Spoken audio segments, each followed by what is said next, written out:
The following program deals with a controversial subject. The theories expressed are not the only possible interpretation. The viewer is invited to make a judgment based on all available information.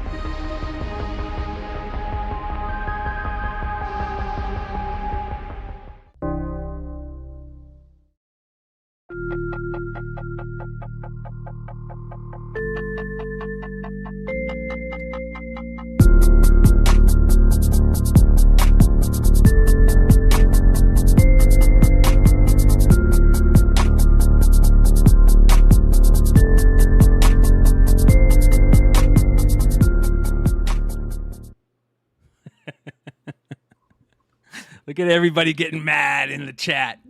I knew it was going to piss somebody off. 50 likes until we start the show from now on, you guys. Just kidding.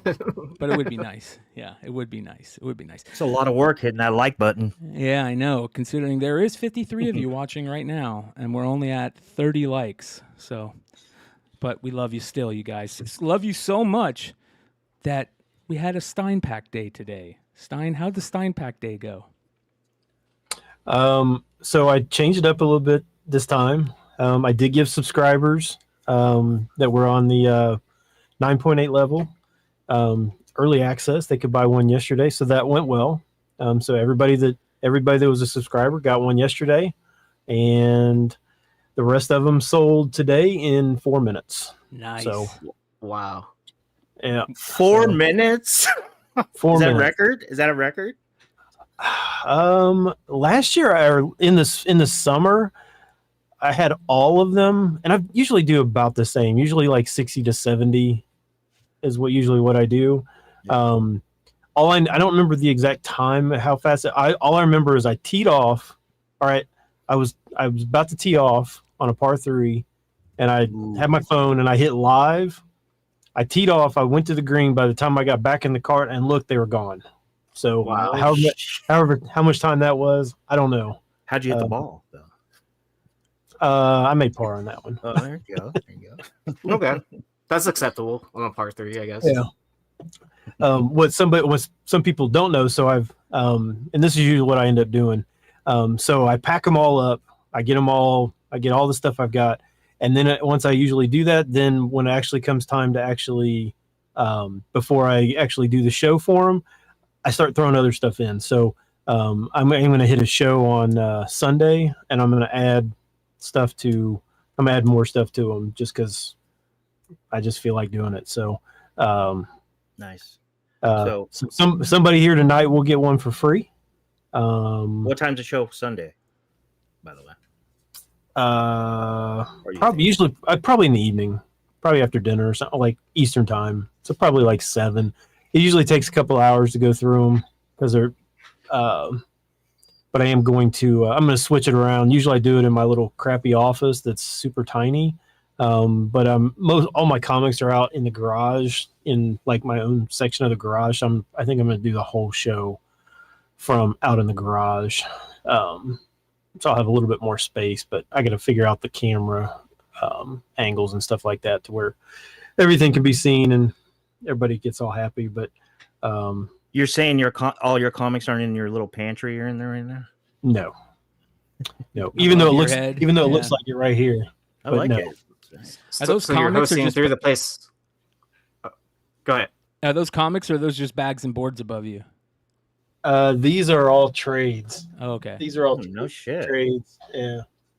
Doing some light reading, huh? Well,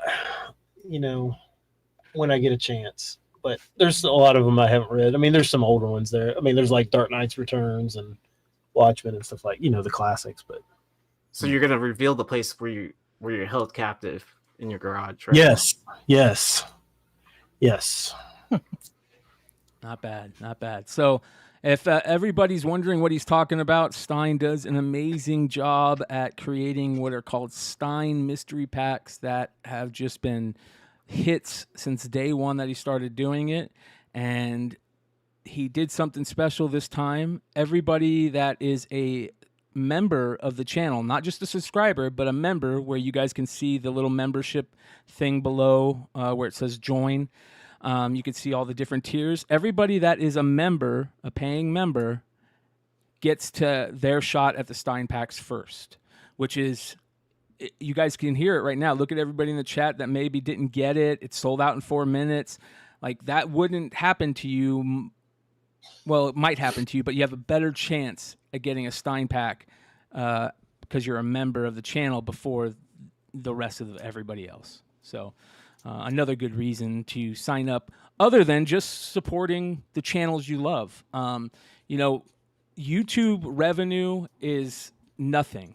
I'll give you guys an example.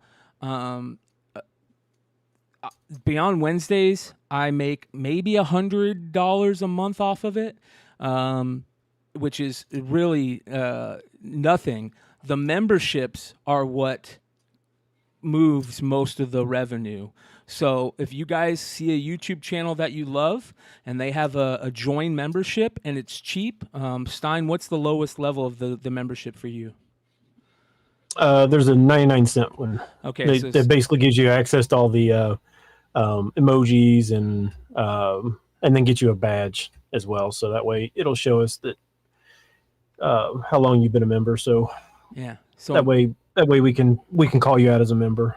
Yep, that's 99 cents a month, you guys. And by the way, YouTube only gives the owner of that channel 70%. They take 30% off the top of all money that you make on YouTube from super chats, memberships. The owner of the channel only gets 70%. YouTube takes their cut, of course. So. Yeah, which is funny because I actually initially, when I set up the memberships, I set up. I actually was going to set up one for $50, and I was going to do a $50 a month one that was going to guarantee you a slab, a 9.6 or 9.8 slab every single month that you were a member. But then I realized that. I like that. But then I realized that YouTube will only pay me 35 of that 50. So I'm like, okay, so there I can't do it. But I wanted to do it because, you know, you guys know that I like to sell $100 slabs for $50. So I was gonna, there's gonna be a bunch of $100 slabs in there for $50. But you're so greedy. greedy. I can't do it on YouTube because it's just too. They take too much. Stop being so greedy, Stein. Just do it. Hey, think how much. Think how much money YouTube is making. From Mr. Beast. Think of that crap. What's up, Long Short? What up, buddy? Well, they make so much that they give people like plaques, like once they hit the whatever. Do they really? Yeah, like digital, or they actually send one to your house? They send like one a to your physical. house. No. Yeah, when you get to like 100,000, when you get like 100,000 subscribers, you get a plaque. Yeah, you get a bunch of stuff from them. Of course, they're making who God knows how much, but yeah, for sure. Yeah, they're making a ton off of those big channel people. So, but that being said, you guys, we started a little late tonight. We got 114 live. Hit that like button. If you're not subscribed, hit the subscribe button. Check out all the links below for all of our side projects and stuff, which you guys can find great content. And check out Yee's band, of course. You've got... Dude, speak of the devil. I'm glad you just brought that up. So I ran into my boy. He sings, I don't know if you... Well, these guys know. And Ben doesn't, but these two. He sings for Throwdown. I ran into him at Chipotle yesterday. I see somebody staring at me. I'm in the line, and I'm like trying to get back for the second half of the football game, and I see some bald dude with glasses staring at me, and I look back, and it's Dave Peters. I used to be in 18 Visions with him, so we've known each other for a while. I talked to him for a while. I told him what I was doing. We were catching up or whatever, and I was like, "Hey, my buddy that I do a show with has a band. You got to check them out." And he's like, "Send me the link." So hell yeah. Sweet. We just dropped a new track, and then we do have a video of us live playing in Austin. I think that's on my link tree, but I can send you links. We'll talk about that off. They're playing Milwaukee Fest and like a bunch of like festivals coming up, and he said, "Yeah, just send me the link, and I'll let you know." Blah blah blah. And I was like, "Yeah, these guys are pretty heavy." Because me and him, our taste is like this. I mean, we were in bands together, so yeah. I was excited to tell you that, but yeah. Thank you. Surprise! No, yeah, on Friday too, right? Yeah. All right, let's get into it, you guys, with our Whoa Blow segment. blow. Whoa. Starting off the whoa segment with a, what is this? The name of something versus zombies? It looks like a fucking female Homelander. Princesses versus zombies. Wow, it's a nice color. So I guess I'm supposed it's supposed to be like Snow White, I guess, as my thought. That's what I thought. Yeah, but this artist is Marta Nail, Nael, and I think she is a Magic the Gathering artist. So I'm sure some of you probably know way more than I do because I don't know anything about it. But like when you go to like her Instagram, I see a lot of fantasy art. See, me and Longshort are like two peas in a pod, which is crazy because like you'd think that I like watch his show like all the time, and you should be watching his show for sure over on Nearing Nirvana, but I never have time. That's hilarious. But yeah, Marta Nail. Cosmic One, congratulations. Shout out to AOA, the best moderator in YouTube history. Just gifted the Cosmic One a membership. So whenever you hear the NBA Jam commentator tell somebody he's on fire, that means they just became a member. And whenever you hear him tell somebody that they're heating up, that means they just subscribed. So Richie's the only one that knows about that.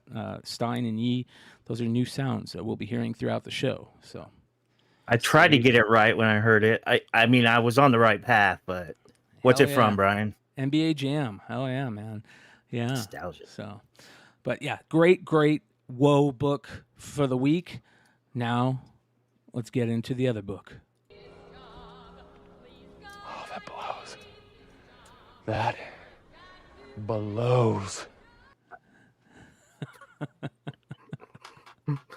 All right.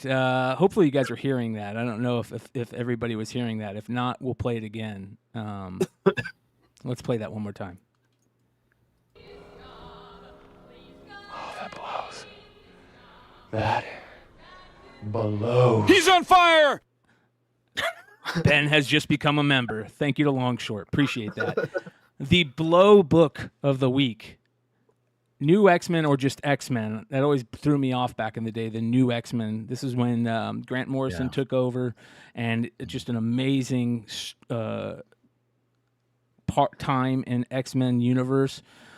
This is issue 137, and it is not the best Frank Quitely cover, that's for sure. that is one way to put it. I don't even know why I ran across this, but man, this was so bad. Like, I a lot of these, when I look at them, I'm just like, they actually submitted these for like, hey, this is going to be like on a, like, published. Like, I'm really happy with that. Like, this is terrible. Yeah. Right? Yeah, it's not good. Well, the reason why it's not good is because of Kid. What's this guy's name? Kid. God, there was so much spec on him. Yeah, I forgot. Damn it. I can't remember. Chat, I'm forgetting his name. Great character in the run. Hated character for a while, but the face, the look on his Kid Omega. Thank you, Paul Holloway. Appreciate that. It's just, and Quitely kind of has that look with his faces, as you guys can see. It's just the way Quitely draws faces, and sometimes they're a little rough. But and look, this is like no disrespect to Quitely, and this is no disrespect to anybody else, but it looks like all these people in here have something like wrong with them. Like, like they're not, like there's something not human. Like they're not even human. It looks like a Cro-Magnon man. Yeah, something looks way wrong with them. Other than armor looks. They're all wearing rubber masks and stuff like that. Yeah, that's what's happening. Who did the cover? This is Frank Quitely. Yeah. Okay. Quitely did the whole series covers, right? No, it was Quitely and then Van Sciver. So Van Sciver did artwork on the interior for half of it, and then Quitely did the other half, and then I think Quitely and did, and same with the covers, because the first Yeah, appearance of Phantom X is a Van Sciver cover. Yeah, there's some other ones right around this issue that are all Quietly's, and they're just as bad. This isn't just like a one-off. I don't know what in the world he was doing, but they're not good. Yeah. Quietly is he's a, what do they call that? They call that a, like when you have to watch them for a while to become a fan. Something taste. I'm too stoned. Acquired taste. Acquired taste. Nice. Oh yeah, so Kid Omega, yeah, he's in 134, right? 134 is first. That's yep. Good character. Great character. Yeah. All right. Let's get into it with Buy the Dip.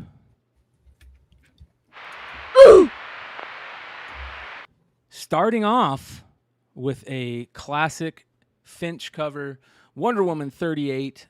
Anytime this sells in the last probably year, I put it on my market report because it just keeps dropping and dropping and dropping and dropping. I remember seeing this before the pandemic hit. I remember seeing this be an $800 raw book. And now you can get, as Stein noted, CGC 9/8 for $300. Jesus. Wow. I could not believe it. That was the lowest. It was the all-time low for this one. Yeah, $300 for a 9/8. I couldn't believe it. Now this is what's funny is this is not actually my favorite Finch cover from this Wonder Woman run. I actually like the I think it might be 37, maybe 36. I like that one better, but this one has definitely been like the one to get. I agree. Pretty much since it came out. Yeah. I mean, it was a $400 or $500 9/8 from the first ones that were graded. So it's never been this low ever. Do you think 2015, right? 2015.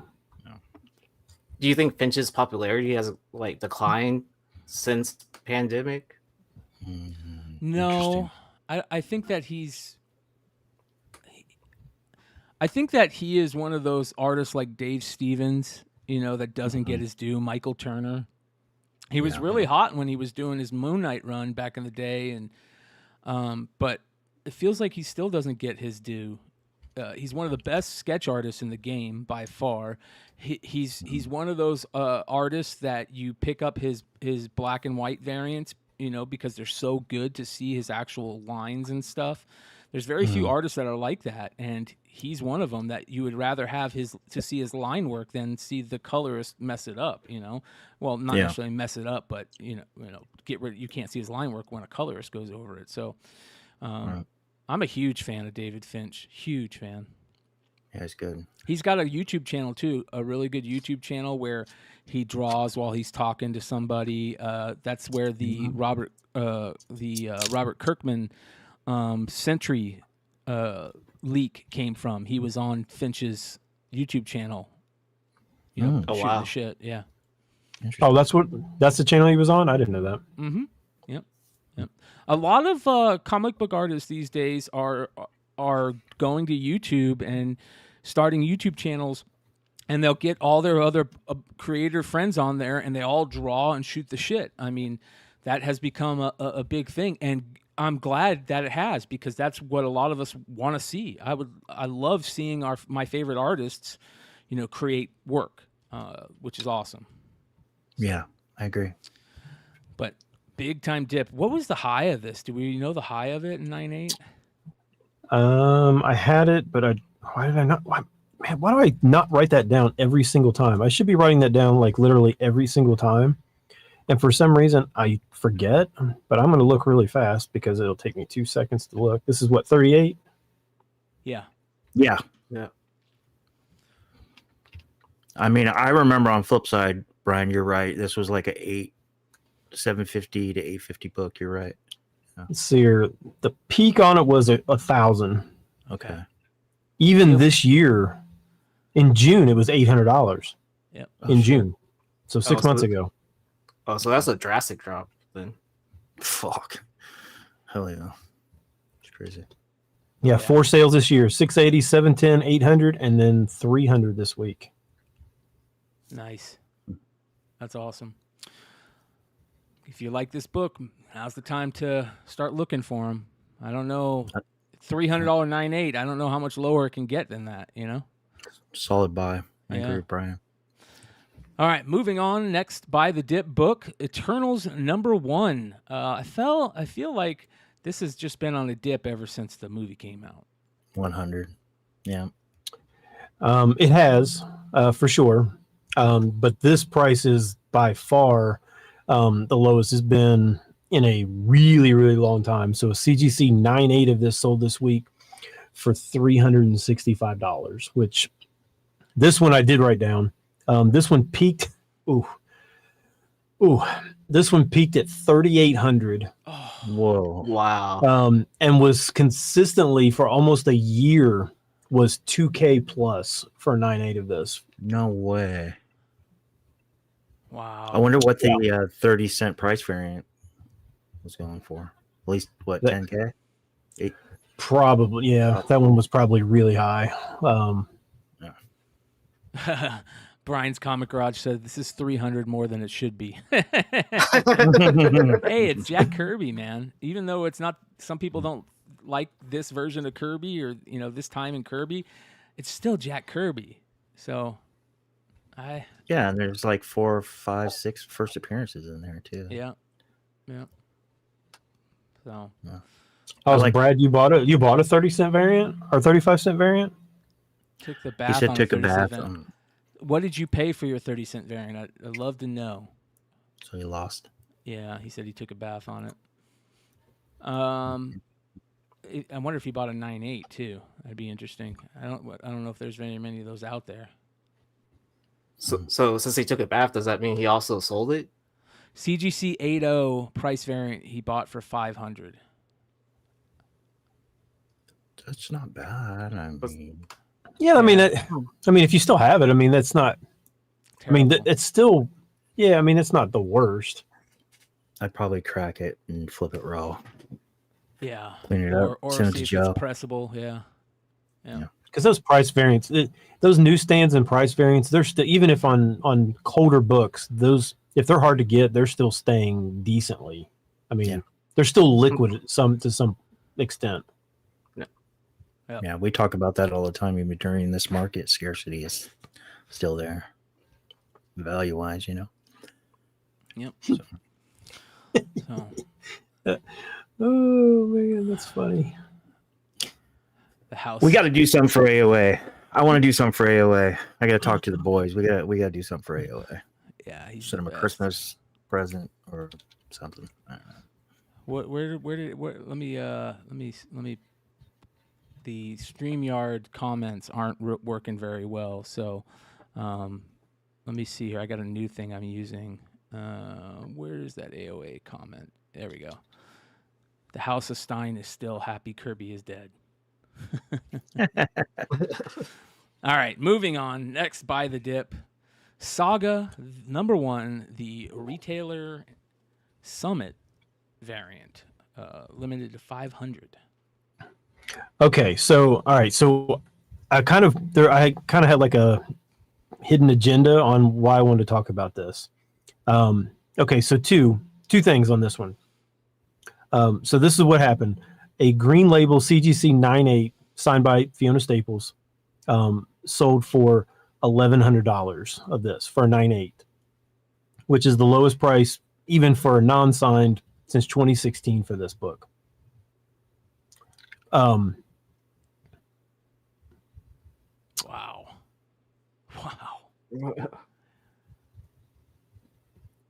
Okay, so I get that it's got a green label. And this is kind of why I wanted to talk about this.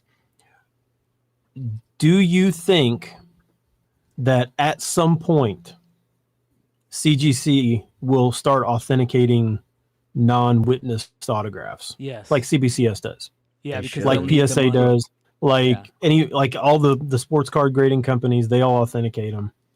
Are you asking, do we think they should, or do we believe they're going to do it? Do I think that they will?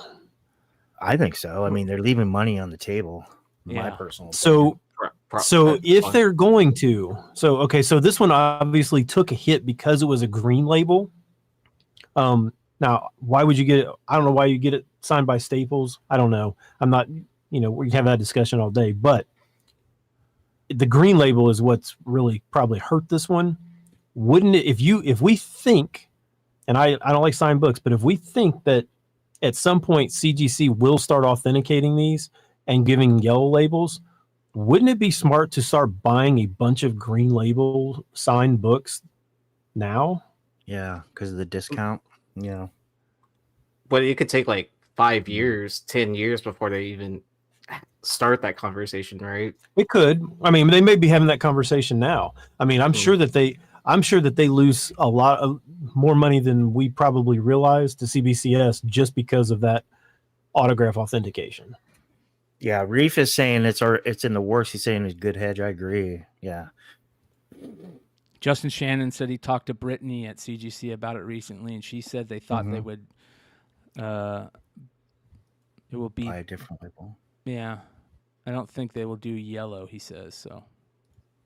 And big sense. Shout out to Mrs. Horsecock Express for the $4.99 super chat. Shout out to Britt at CGC. She just had her baby, so congratulations. Congrats. Nice. Yeah. Nice.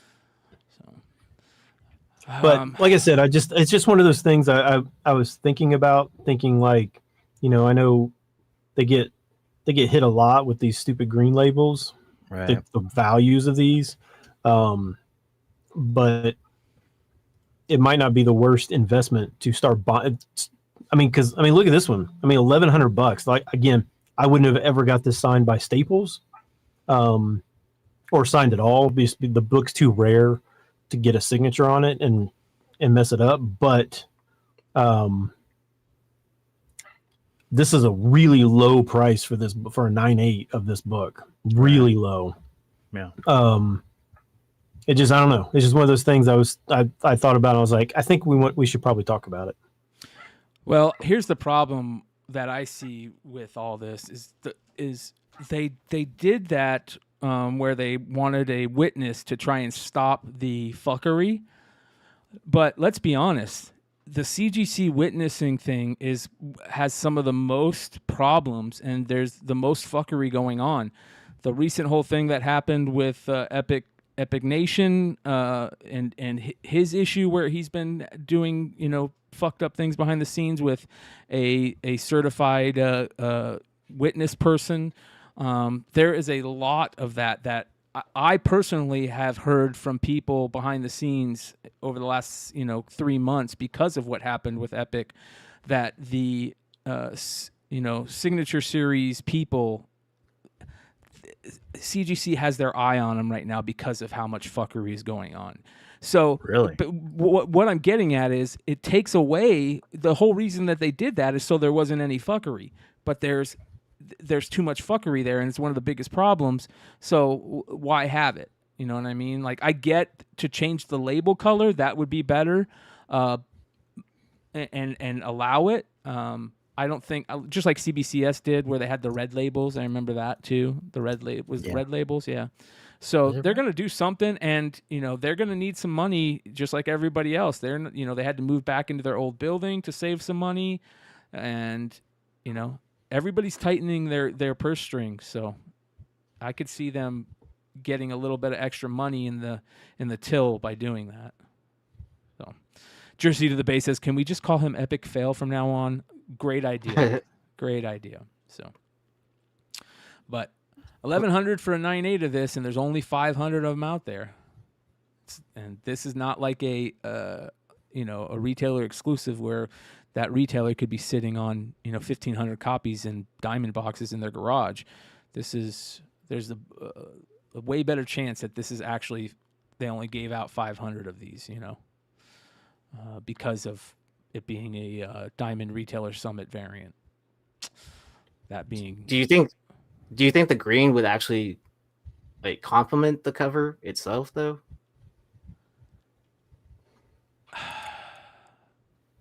On this who one, knows? On this Probably. particular book. Yeah, probably. it didn't look right. I think just even like mentally, when I see green label or purple label or any of those other color labels other than blue or yellow, yeah, you're just like, I don't want it. It just screams, I don't want it. So a green label signed by Vaughn and Fiona sold for $1,600 in like 2017. In a 98. I mean, yeah, in 2017. In 2017, yeah. Yeah. But I mean, the all-time high for this book was also only, was 5K.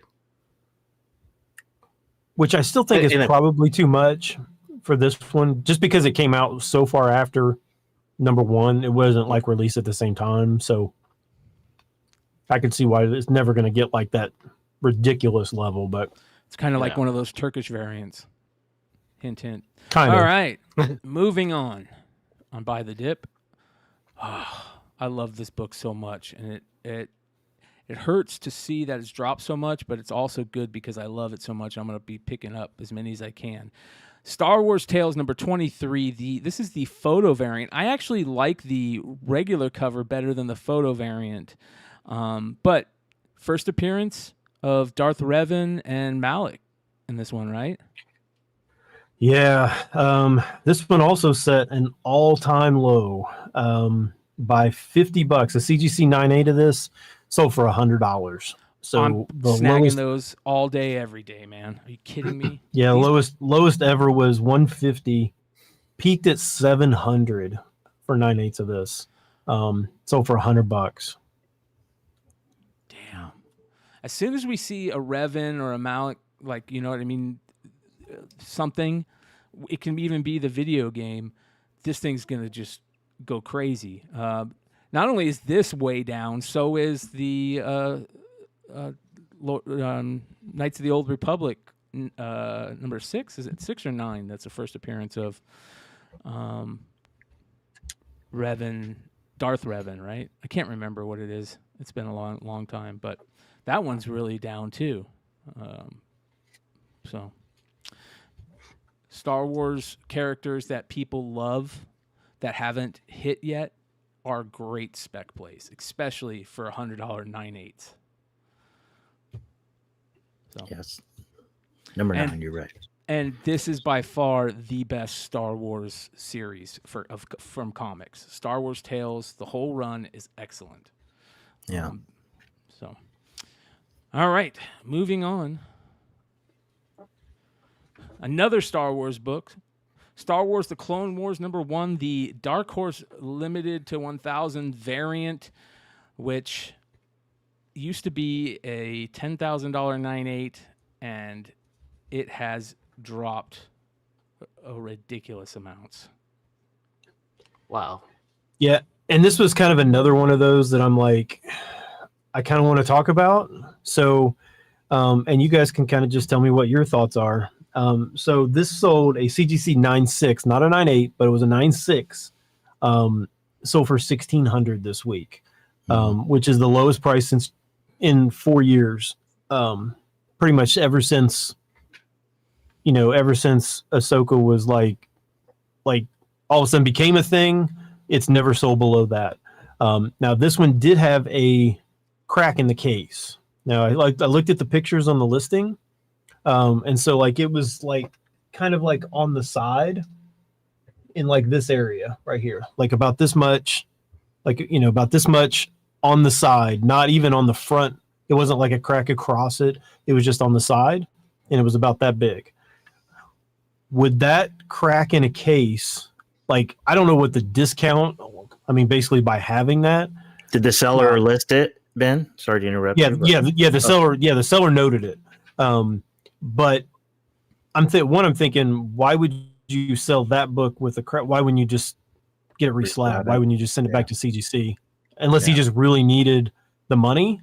But it's like, would you buy a cracked case book if it had a $400 discount? Would you have any concerns with a cracked case? I guess is my question. Me personally, no. If you got a $400 discount, no way. I mean, that's what, 25% off. And then most people are probably gonna buy a 9.6 anyways to try to CPR it. So like half the work's already done for you. Right. The week of Gen V that came out, I listed my boy's 9.8, and right when I listed it, I put it away. I don't know what happened, but it was on the floor. I didn't see it, and I stepped on it and I cracked it. Okay, and so I was like, oh shit. So I had to go in there, and I kept the same price on there, best offer, but I put in there, crack case, I will discount. I ended up having a nice negotiation conversation with a buyer. I ended up selling it for it was a $425 book. I ended up selling it for $300. Ghost Zapper said, I just sold 2 9/8s for $3K each. Wow. So I wonder if a 25%, now you mentioned that 1,600, 400, 25.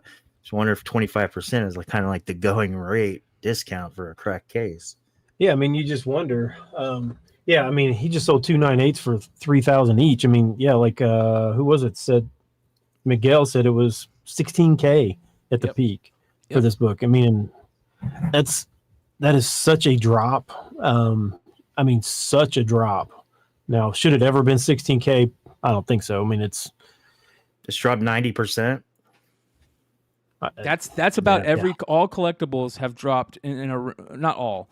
I would say 90% of all collectibles have dropped 50 to 90% over the last, half a year. It's unreal. Depending on what it is.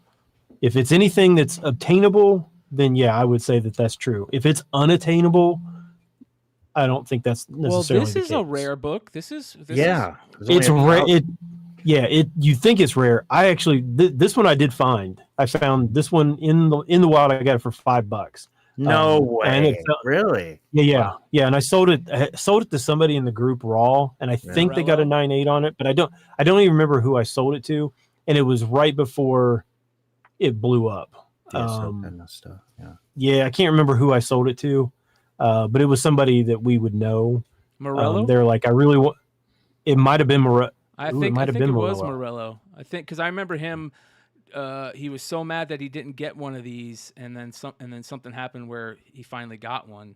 This is back. Yeah, I think it was. I do think it might have been Morello because it was somebody who really wanted it for themselves, and I was like, that's fine. And I could be wrong, but I think they may have got a 9.8 on it. And then as soon as they did, that's when it went stupid. And I'm like, that's my luck. Yeah. Wow. But if you ever did want it, now I mean, I wouldn't say 1,600 for a 9.6 is affordable, but it's better than $5K for a 9.6 or 16K. Yeah. So with a non-crack case, one sold for $1,750 in November, and a 9.6. So that's right about what it's going for. Yeah. So about 10% discount. I don't know. But it's just one of those. The high for this year is almost 4K for 9.6. But Ahsoka, but remember the show was dropped during this year. Yeah. So, yeah. It's crazy. All right. Well, that is By the Dip, ladies and gentlemen. Make sure you guys go check out Spec Media on YouTube. You can find the link below. Richie is doing great content over there where he goes over all the By the Dip books and also has a few extras that him and Yee have been doing some great content over there too. So make sure you guys check it out. Aaron is my 1A now, so we're 1 and 1A. Right? There we go. 2 peas in a pod. But me and Aaron had a really nice conversation on the phone this week. We're gonna figure it out. He's gonna restructure the card stuff, and we're gonna try really try hard to stick to a comic show a week. By the Dip number 9 is coming Tuesday, so be there or be somewhere else. Yeah. All right, let's get into the Almost 10.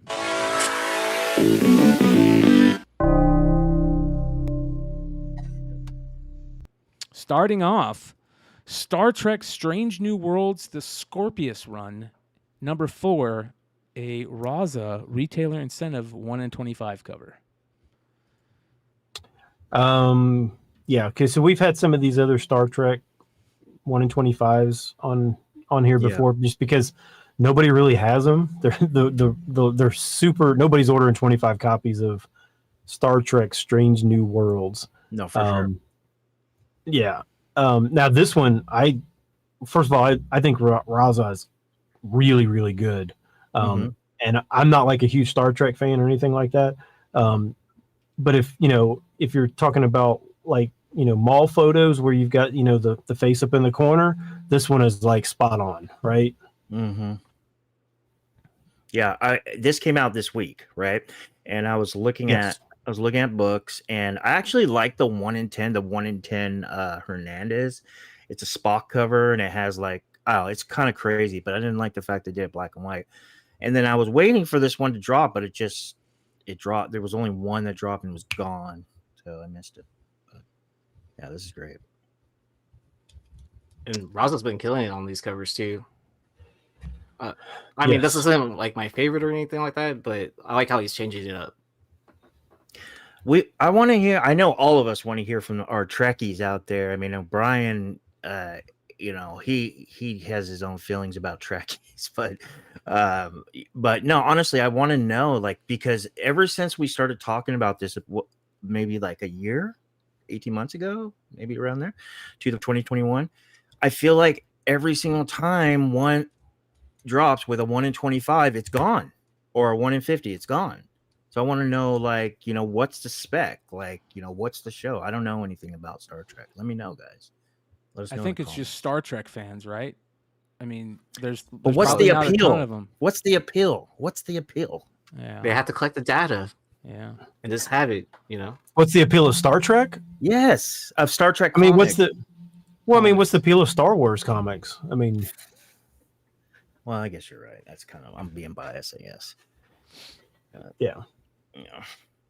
But I mean, these are much more rare than Star Wars comics, right? I mean, you would think. What is this one selling for in the secondary? 60 for I think there was one sale for 60. Wow. But really? Again, there's none of them for sale. So try finding one. Yeah. Okay. Probably sitting in your local comic shop if there's, well, not probably, but if they're out there, they're sitting. Yeah. So, all right, moving on. Next, the Sensational She-Hulk #1. This is the second print, Lyrics Lee 1 in 25 variant. Yeah, and this one is, so we've talked about the second print 1 in 25s being super lazy. This one's even more super lazy because the only thing they did was just change the color of that yellow stripe behind her head. I mean, it's really terrible. It looks very digital too. This is a Art Germ apprentice, right? Oh, it is? Yeah. Mm-hmm. Is that looks like Derek Chew to me. Is that, well, Derek Chew's a Art Germ apprentice. Oh, he is? Okay. I do like the fact, I like the way that I like the way that they drew the 6-pack of hers. But yeah, this is pretty lazy. I agree. Is that a 6-pack or an 8-pack? Because it's a lot. I don't know. It's a lot going on there. Yeah. So again, there's not very many of these out there. But you can get them really confused because there's a first print with the trade dress. There's a Virgin with and the only difference on those is just that yellow behind. That's the only difference I could tell. Maybe there was another difference, but yeah, that's all I saw. But 50 plus for this one, but it's not. It's definitely not anything I would go and pick up. Yeah. All right, moving on. Next, we have a beautiful. This is just a gorgeous cover that has been out for a while. Thunderbolts #1. This is the said Derek Chew, Virgin 1 in 100, and this is the team. First appearance of the Bucky-led team, right? And that's the Revolution. Yeah, that's what we're supposed to be getting in the series or movie. MCU, yeah. This is Black Widow as a symbiote, right? and she's with like Brian said, the Winter Soldier's running the Thunderbolts, and he's going by the Revolution now. So interesting. Yeah, that is weird. Hmm. But gorgeous cover, man. Yeah, there's another one you probably aren't going to see very often. But again, it's just you can get the trade dress for cover price. This is a 1 in 100, but there's nothing. Making a cover virgin doesn't necessarily make it that special. Yeah, not for the price difference. This one's selling for 110. The trade dress is selling for $5. I mean, I apologize. This hasn't been out for a while. It just came out. That's my bad. So yeah, every time I see this December, week, I'm thinking last December. So. Man, Brian's missed the whole year. Well, I mean, she's been killing it all year, anyways. Yeah. Yep. Beautiful. So, all right. Moving on. This is an interesting one right here. Artemis, it's put out. It's a self-published graphic novel that's put out by a musician named Lindsay Sterling. And Lindsay Sterling is an American violinist and singer and songwriter, and she does what kind of the same thing that Coheed and Cambria does. She writes like her albums based on stories, and then she puts those stories out in comic form. And she put out the 5 issues. I believe there's 5 Kickstarter issues that she put out in 2019, I believe, something like that, 2020, and then put out this one as the graphic novel for the whole thing. And I love that stuff. You guys know I love seeing self-published stuff, low print run stuff that shows up on these lists, that's collectible. And then you add in the fact that, you know, she's a musician and how she writes her albums and her songs. And what do they call that? Like where you write it based on a story. There's a name for that. Rush used to do that, I think. You know, the whole album is based on, you know, like a thing. Yeah.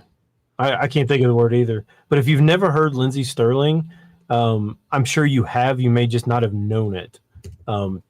It's very rock oriented for a lot of what she does. It's not just like a violinist in, you know, an orchestra.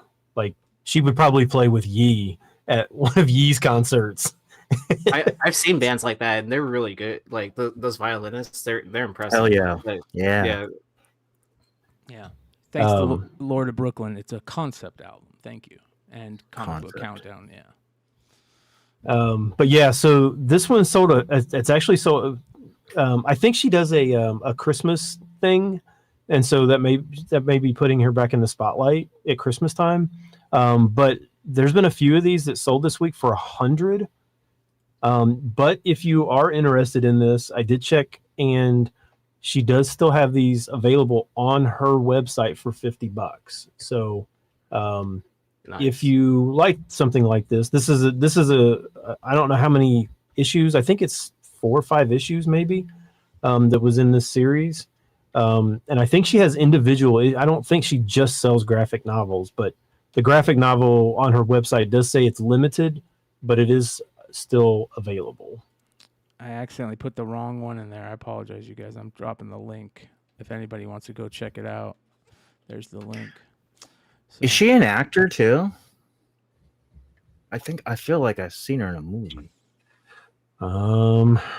IMDb. Sterling.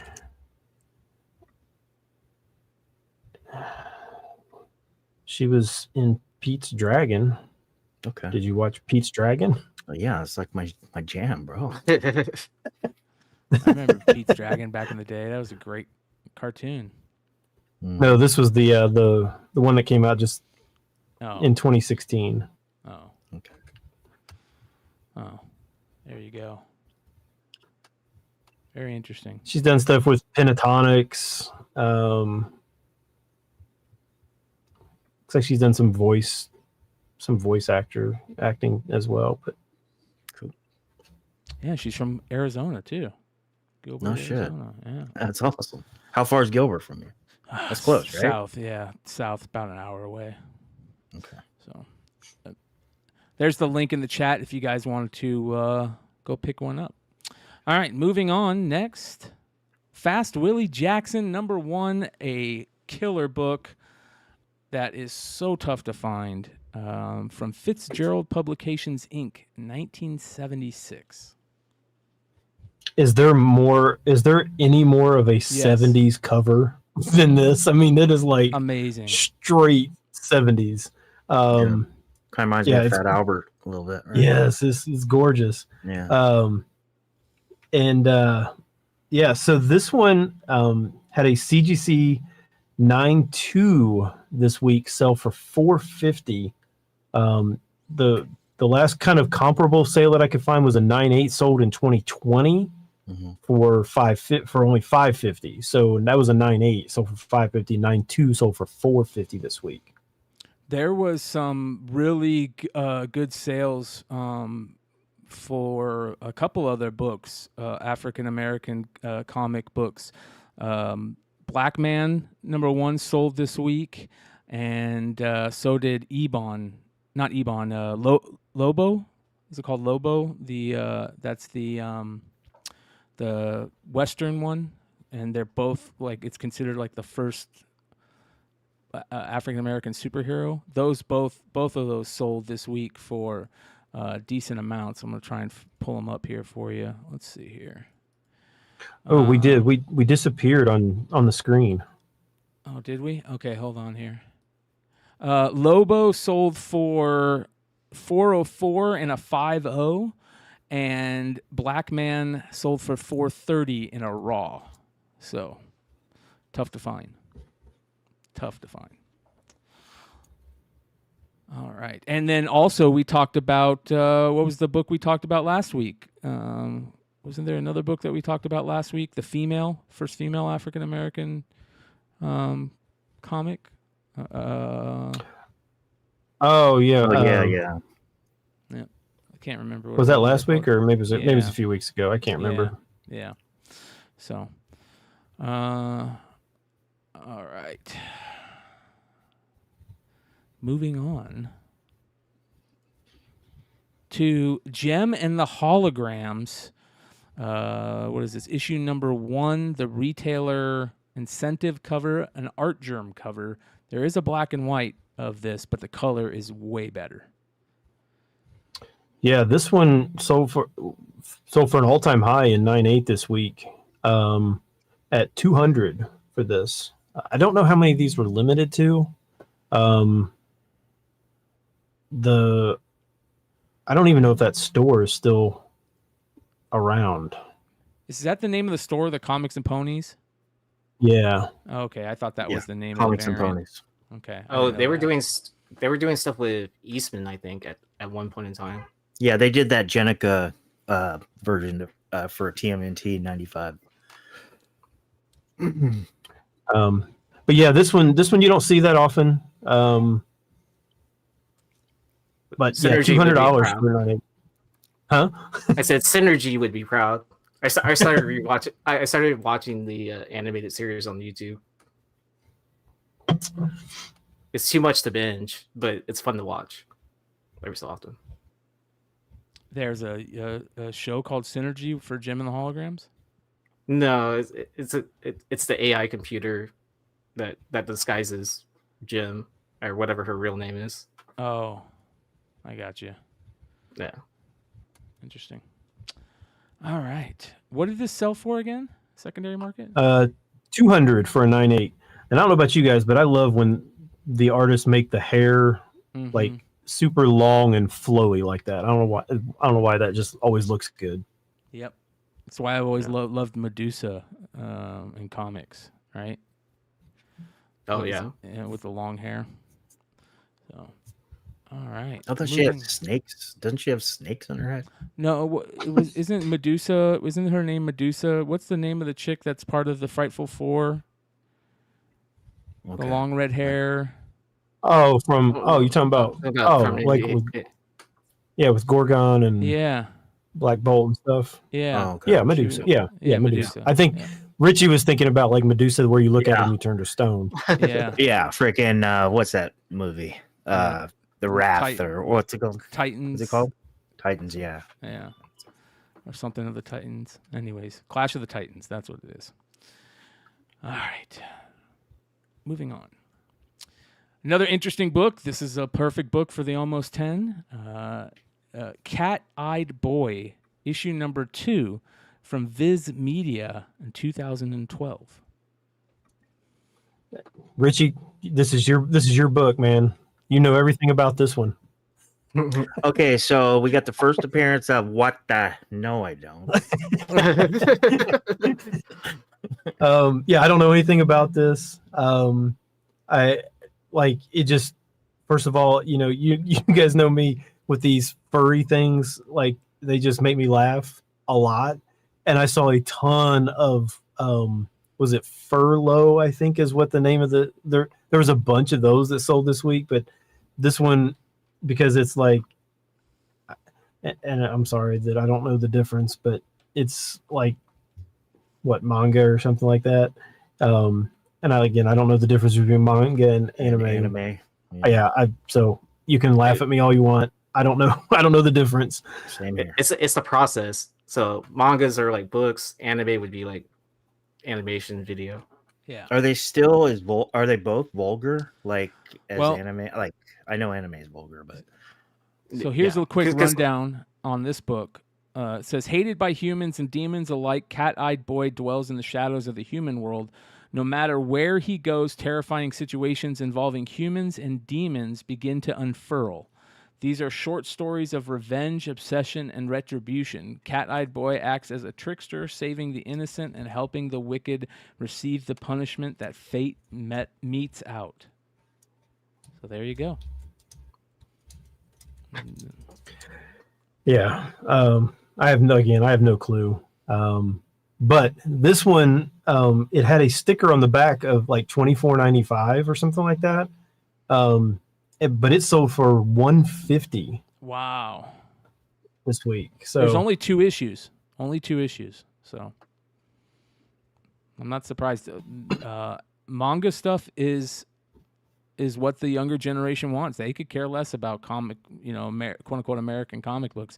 It's all about manga to them and anime and stuff like that. And a perfect example of that is Wonder World Comics makes more money selling manga and anime stuff out of his store than he does selling comic books out of his comic store. So it's pretty interesting.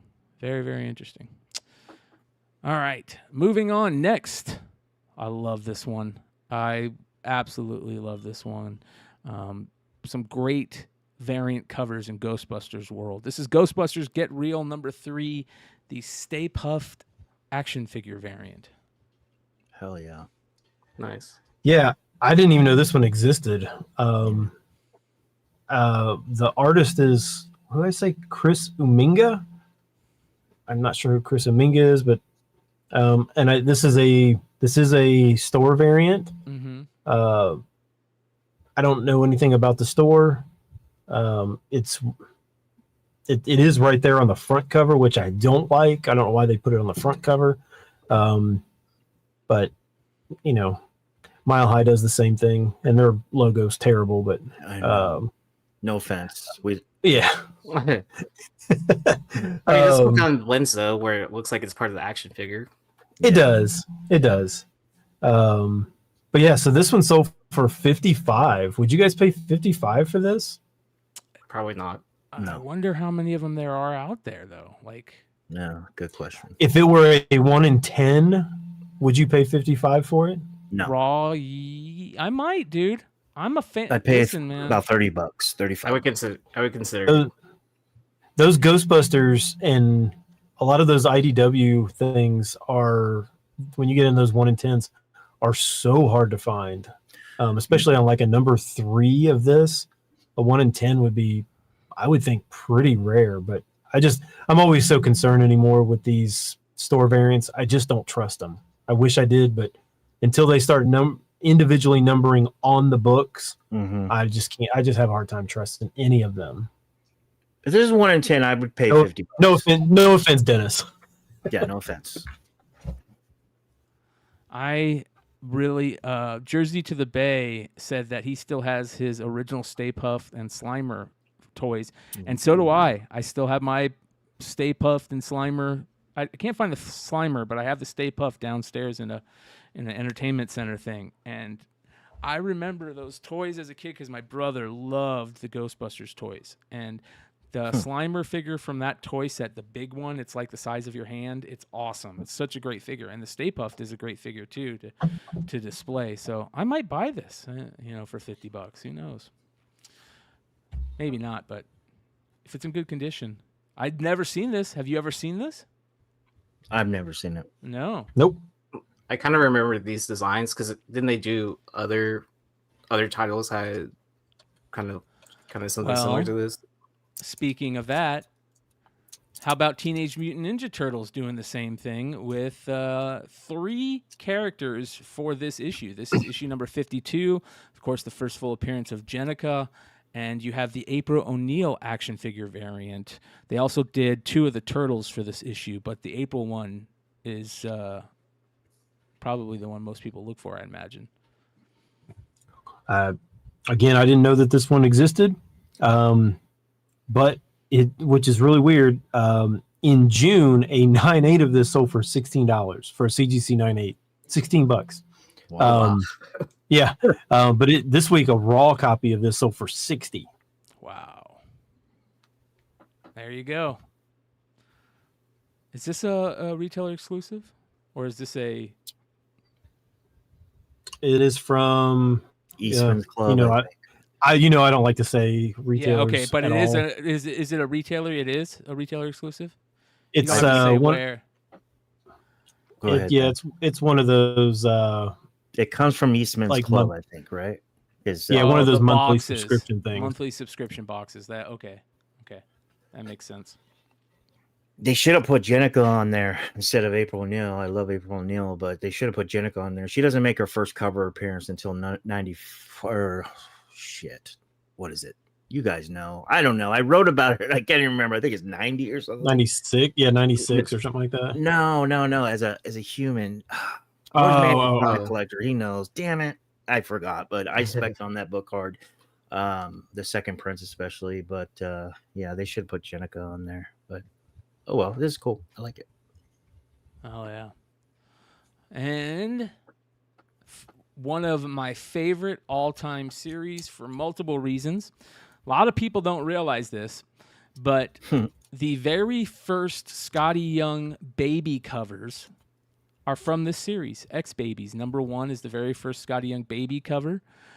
He didn't, and it was just a regular series. This was a mini series, 4 issues.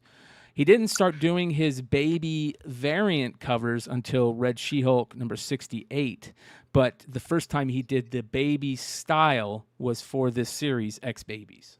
And this issue is the regular A cover. There is a variant of this issue. So be on the lookout for any of the X Babies covers. I'll go ahead and bring that up while you talk about this, Stein. Yeah. So like Brian said, this is just an A cover. You don't really see it that often, but this one's probably going to blow you away. A CGC 9.8 of this sold for $425 this week. Yeah, I can understand it. I believe it. Young, I yeah. seriously believe it. Yep. Here for everybody that wants to see what the others look like. This is issue number 1. This is the first Scotty Young baby cover, so be on the lookout for that. There is variants for it. Here are the variants. I like that. Yeah, there is this one, and then there's a zombie variant also that he did. I used to have a 9.8 of the zombie variant, and it is a gorgeous cover. Yeah, and then Nice. number 2. I'll go ahead and show you guys number 2 so you guys can see all the covers. There's only 4. This is number 2. Great cover. And then the variant, you got Storm and looks like Peter Pan on this one. Let me bring this up. So they all have variants, so be on the lookout for I'm sure these variants are going to blow up here. shortly because we're talking about it, and a lot of people don't know about these. So if you want to get them now. Here's the variant for this issue. It's a Nightcrawler baby variant. And then the final issue is really got a really good cover. And here's the variant for that. It's Wolverine. And if you guys didn't know, the X-Babies first appearance, an Art Adams book, right? First appearance back in the day. A minor key, I would call it, but good stuff right there. X-Babies number 3. Wow. Very, very cool. The variant covers are not by Scotty Young, says James Kreider. Shout out to James Kreider. So there you go. There you go. All right. Moving on. That is the Almost 10. Make sure you guys sub up to Beyond Wednesdays. You guys know that I do a live show every Wednesday, every Saturday night. The channel has been absolutely booming. So if you guys get a chance, go check it out. BeyondWednesdays.com. Tomorrow night is our live Saturday night show. We start at around 10 p.m. Eastern, and it is called Modern Comic Mayhem for a reason. It is mayhem. So go check it out. And thank you to all the new subscribers and all the new comments. And I've just had a influx of people at the channel over the last about a month now. It's absolutely going crazy, and I love that. Thank you so much. I want to say, let me take a look here. I'm very close to 2,000 subscribers. Yeah. Let's see here. I am at 1,850 subscribers. So I'm hoping to try and get to 2,000 subs by Christmas time. If you guys get a chance and you're not subbed up, you can find the link below. Saturday or Wednesday night show was excellent. We talked about Glenn O'Leary and his recent comments about his thought process, or his thoughts on the comic world and why comics aren't selling. So you can also find old episodes of the Bogcast, and there is a really good interview I did with my best friend Keith talking about the whole Comicsgate Black Riding Hood storyline. If you guys want to check that out, you can go to Beyond Wednesday's YouTube channel, and it's right there on the Bogcast playlist. So much love to everybody that rocks with us over there. All right. Before we get into the House of Stein Hot 10, we're going to do something special to all the people that rock with us. Every week, we are going to give away a Stein pack to... Here we go. I swear, if this Spidey guy Murph wins, that would have been hilarious. Ooh, still chilling. Congratulations, Congrats. Still chilling. You just won yourself a free House of Stein pack. Hell yeah. Yeah, make sure that you shoot me your address because I will not have it. Yeah. So hit me up on Instagram, and when I open them, I will mention you. I got the list somewhere, but he is in the live chat. He just said, "Oh snap! Thank you for watching the live show and being part of the live chat. It really helps us." So,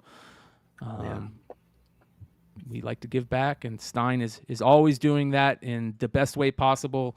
Who wouldn't love a free Stein pack?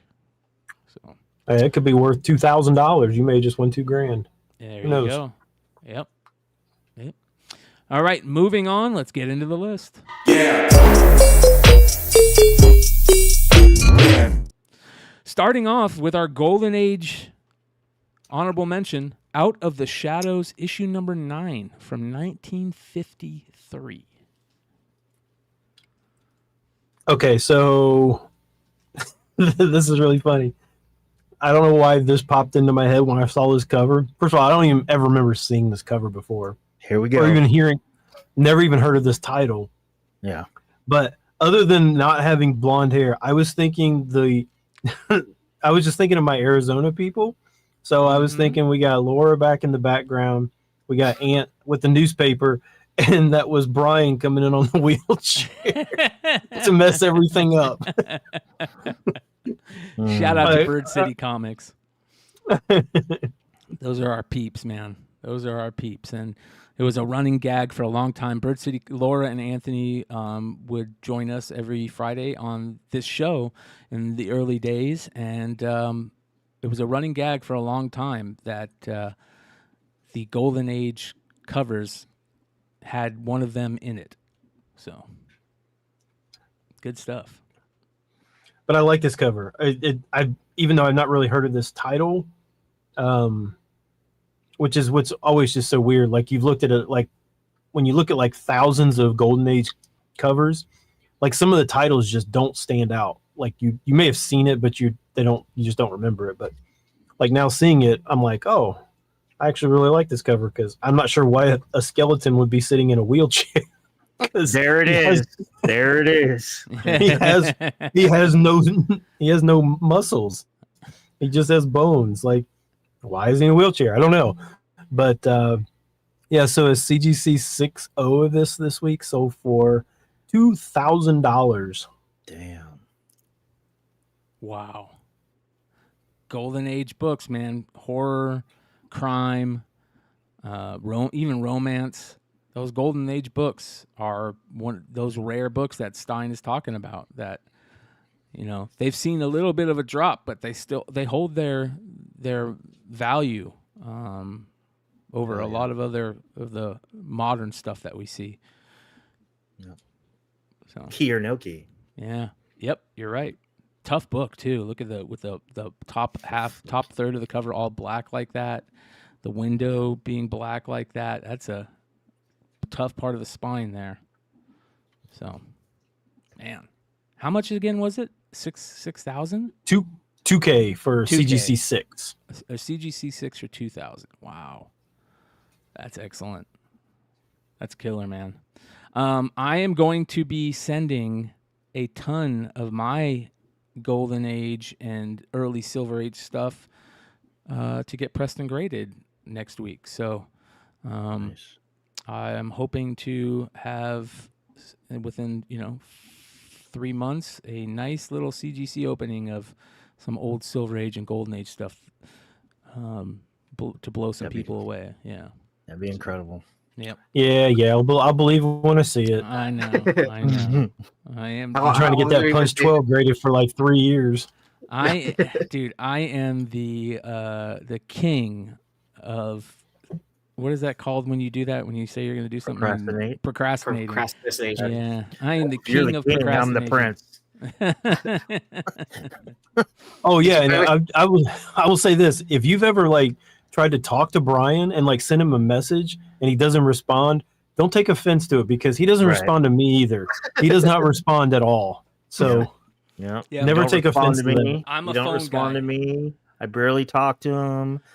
But I don't get mad at him because I know how. I sent something to Yee, like within like 15 seconds, I got a response.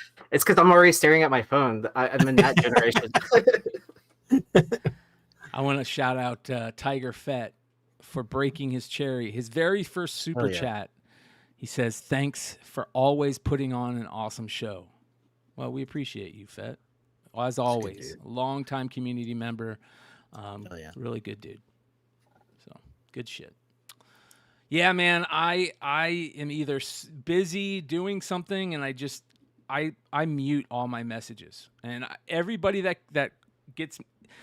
If you're a friend of mine, at some point, you're gonna get mad because I don't respond to messages, and I'll give you the same spiel. Call me if you have my number. Call me, and then if you don't have my number, it's not because I'm angry or any other reason. It's just because I turn all my notifications on mute. So it's just the way it is. And I hate texting people. I'd rather talk to them over StreamYard or a FaceTime call or a phone call like we used to do back in the old days. So, yeah, instead of texting for like an hour, it's a 10-minute phone call. Yes. Yep. You got it. Ryan is one of the ones that have learned that too. He had to learn that also. So it is what it is. All right. Let's move on to our next honorable mention this week.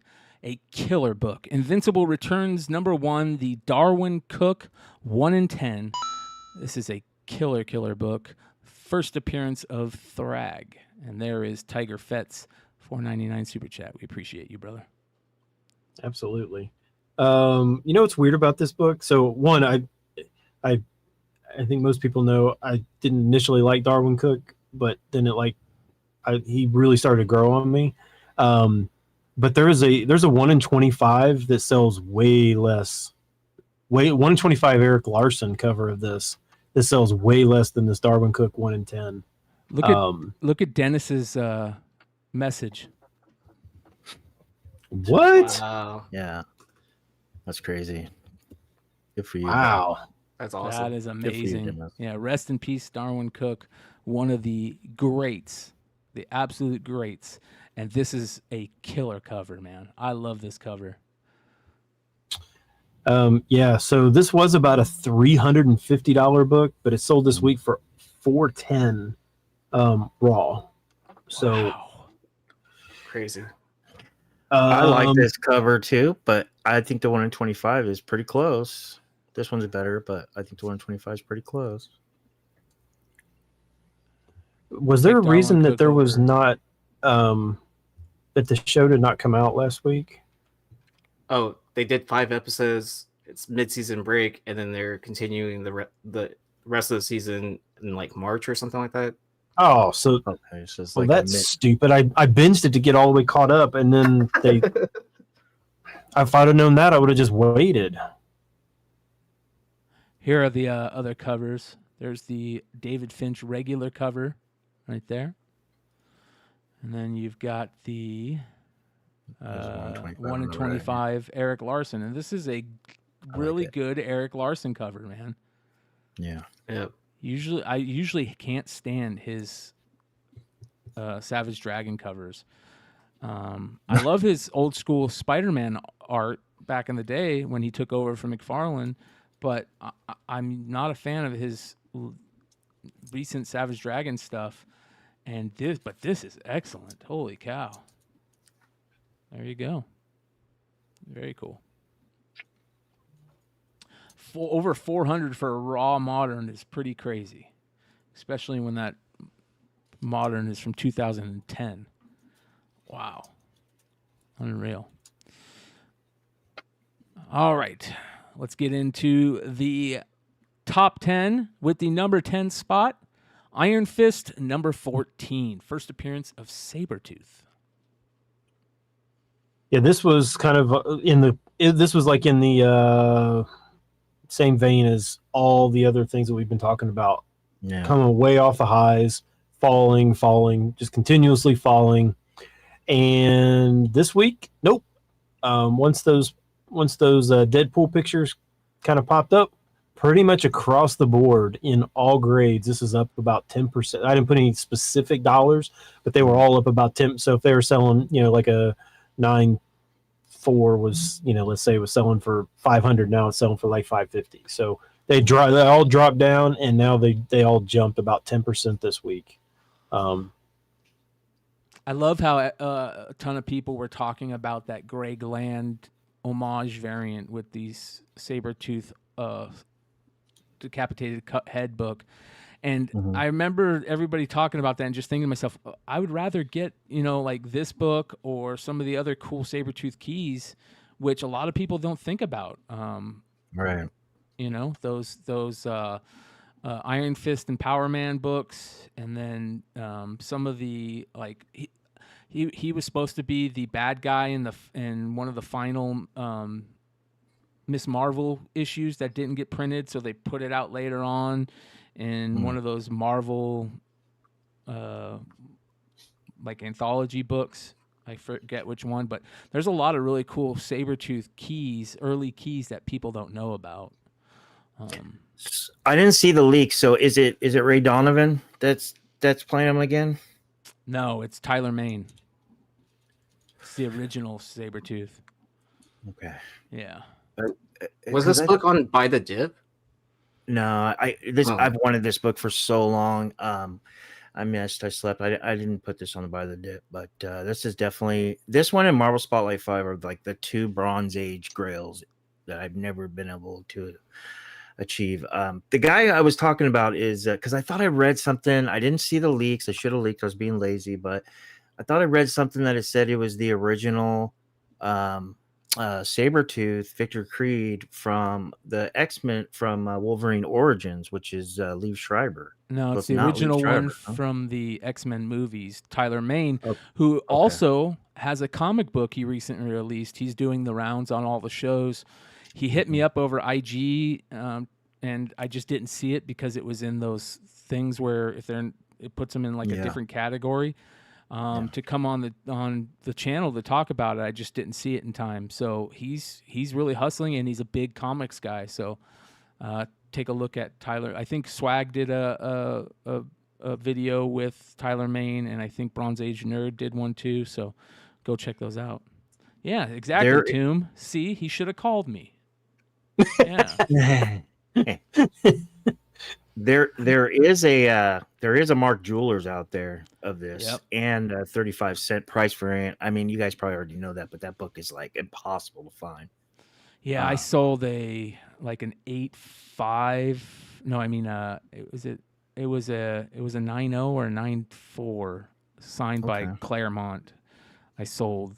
I had actually Anthony sold it for me when he was doing his old school Facebook sales back in the day. Did you make money on it? Did you make money on it? Oh yeah, for back in that time period, yeah. But I'll be honest, I wish I didn't sell it. This is a book that I absolutely love. I love this book. Yeah. White Snow, White Doom. It's great, man.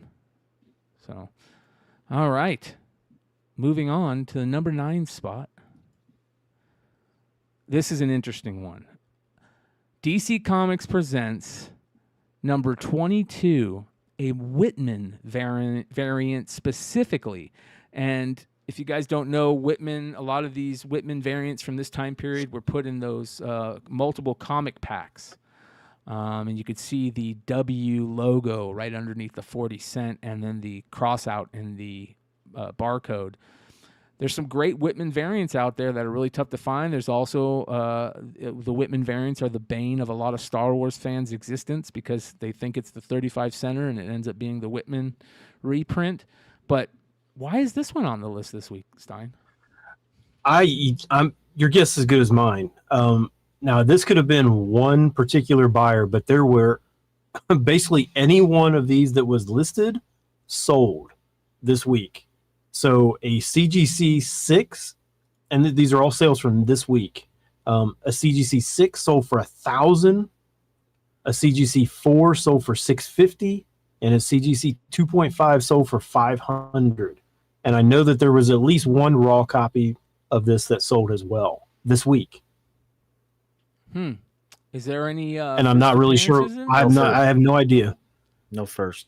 This has always been a pretty expensive rare book, but no first as far as I mean, it could be like a D level first like fucking Atom or something like that who died one and done. But yeah, I don't know this being a key outside of it being scarce.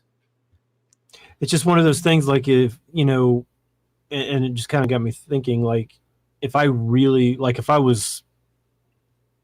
knew something was really hard to find or something like that, and maybe a bunch of people didn't necessarily, and then I saw some, I might just buy them all. I just I don't want anybody else to have it. I just want them all. So maybe that's what this person did. I don't know.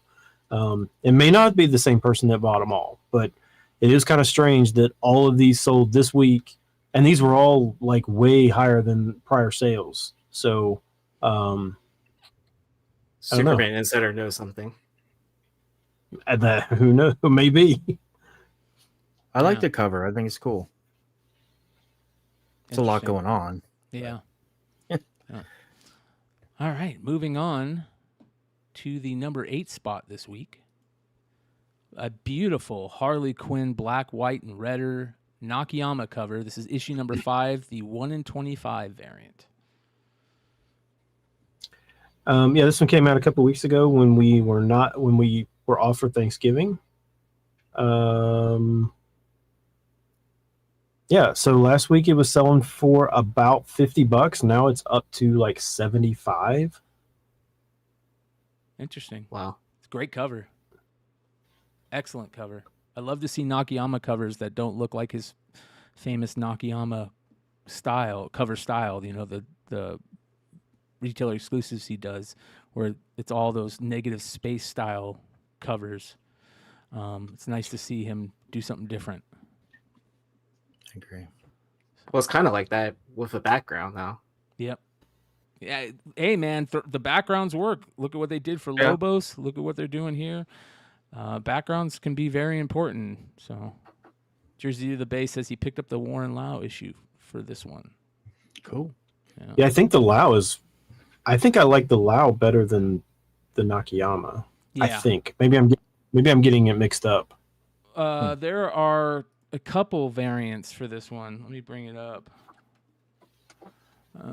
That are really good. Let's see here. Shout out to, of course, Cover Price, one of the best tools on the internet for comic books. All right, issue number 5. It brings up number 3 all the time for some reason. All right, here we go. The A cover for this isn't bad either. The Lobos cover for this is gorgeous, but the Lau one is really good. Let me show you the Lau.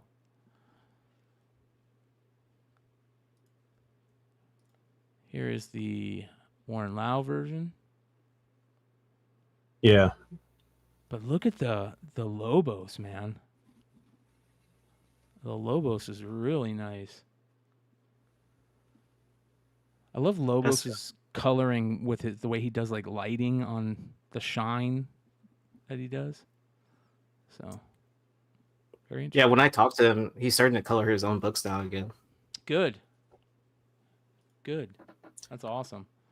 Keep it in house. Yeah. So.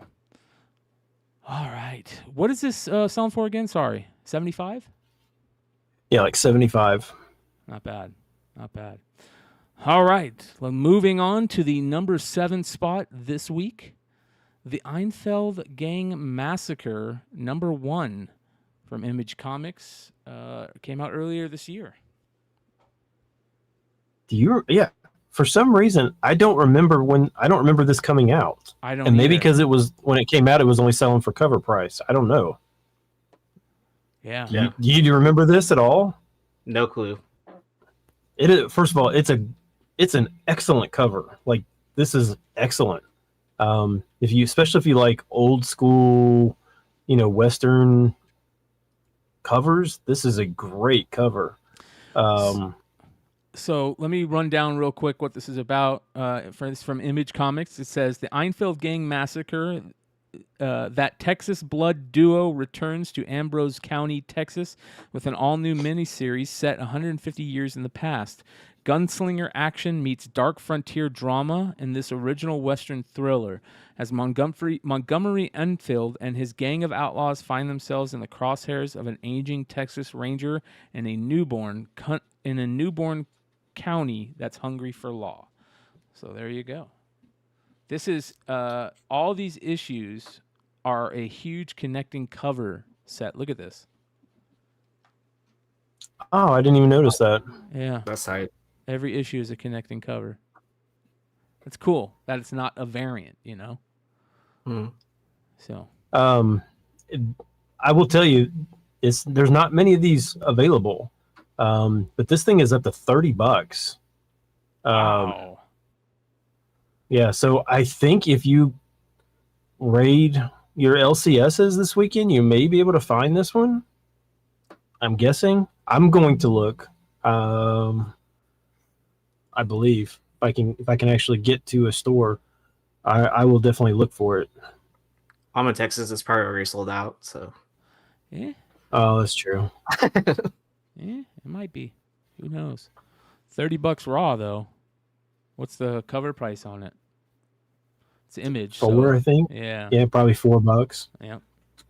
Yeah. That's cool. All right. Moving on to number 6 this week. Justice League issue number 1 from the 87 run by Giffen and DeMatteis with the famous art by Maguire. First appearance of Maxwell Lord. And, of course, we got the news that Maxwell Lord is going to be part of James Gunn's universe with his brother playing the role. So I don't know why I didn't realize that was his brother. Oh, yeah. Like, I knew they had the same last name, but I didn't know that was his brother. Yeah, he puts his brother in all his stuff. It's funny. Huh. That's nice. Yeah. But, so 9/8 of this were like $100. Now they are like $150 to $160. Wow. A lot of these out there. It's a classic cover, homaged over and over. One of the best series at the time, the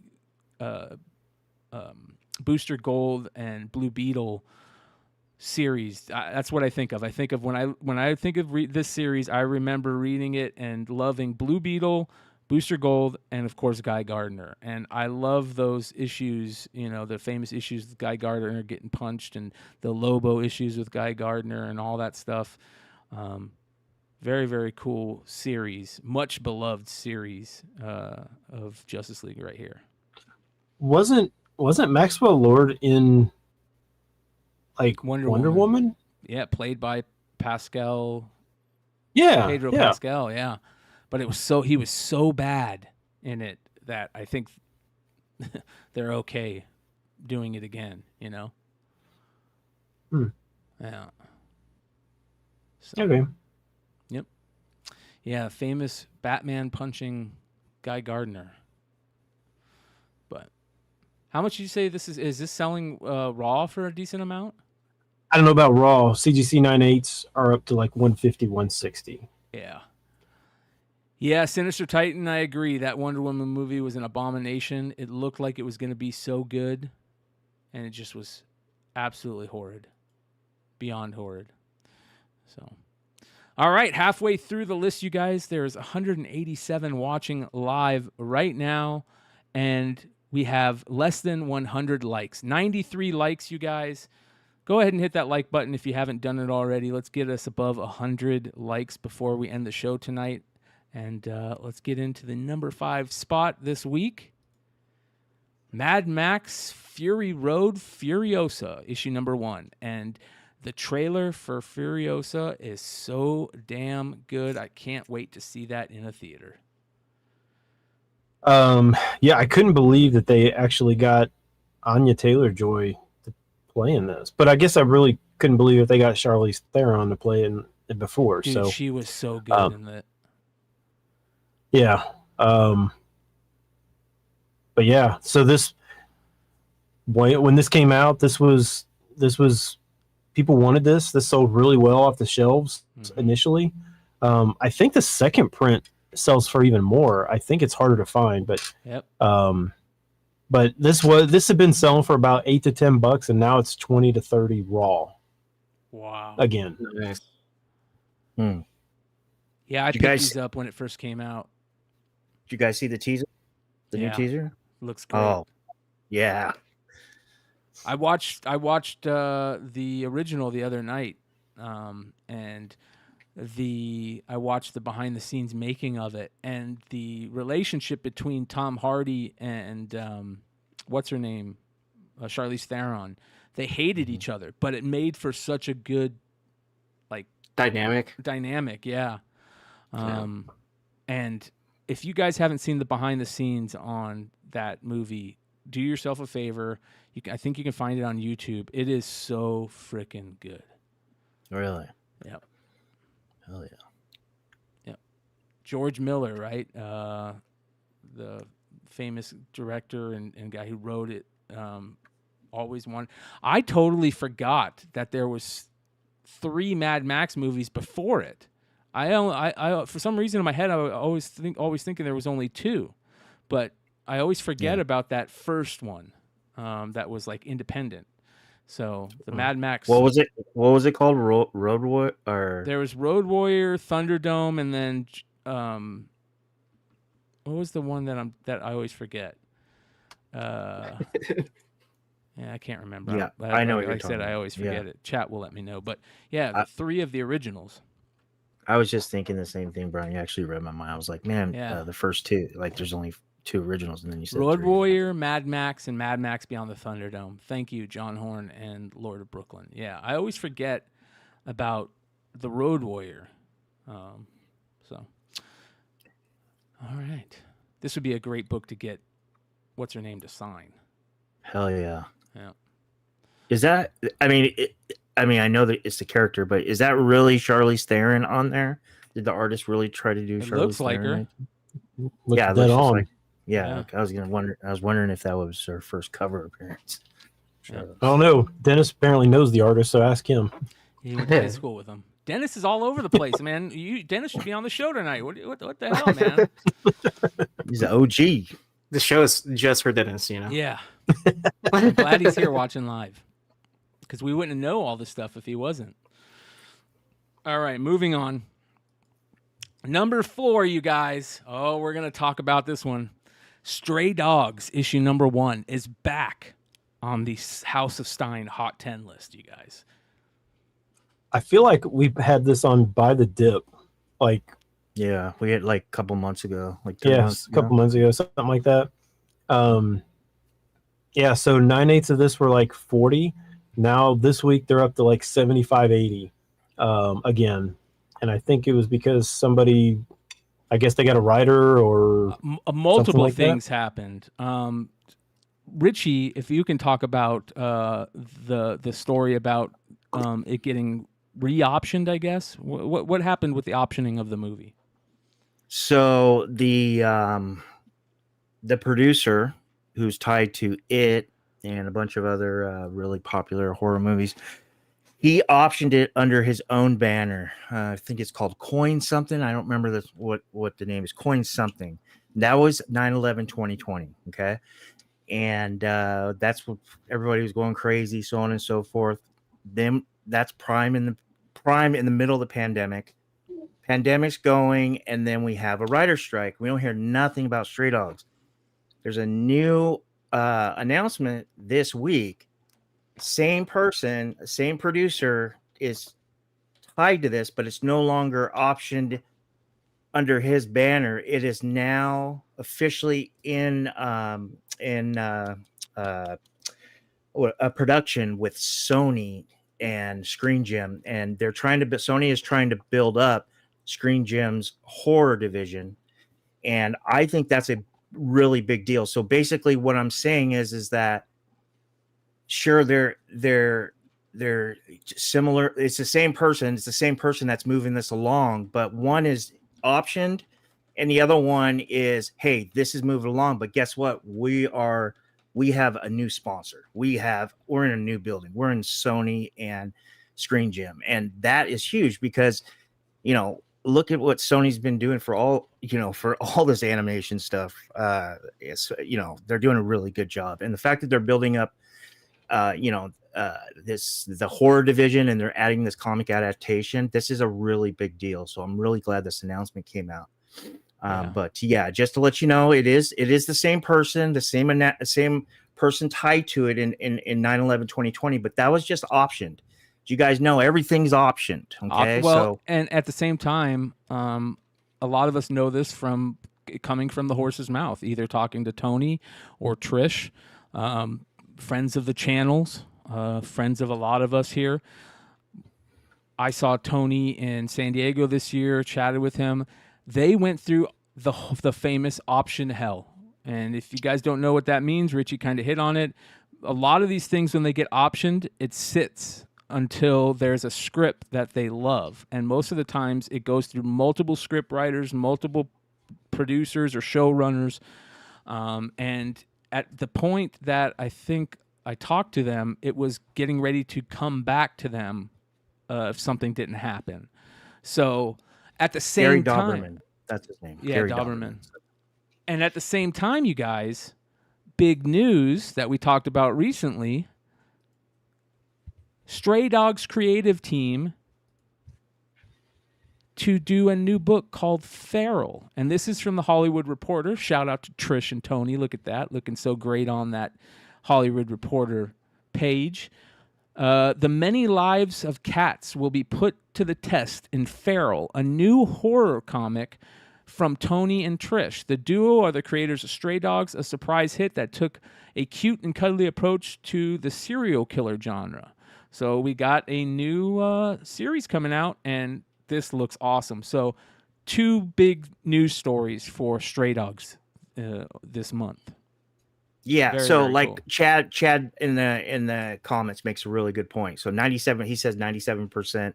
I don't know what the real number is, but he's on the right track of shit that gets optioned never gets made. He's right. He makes a good point.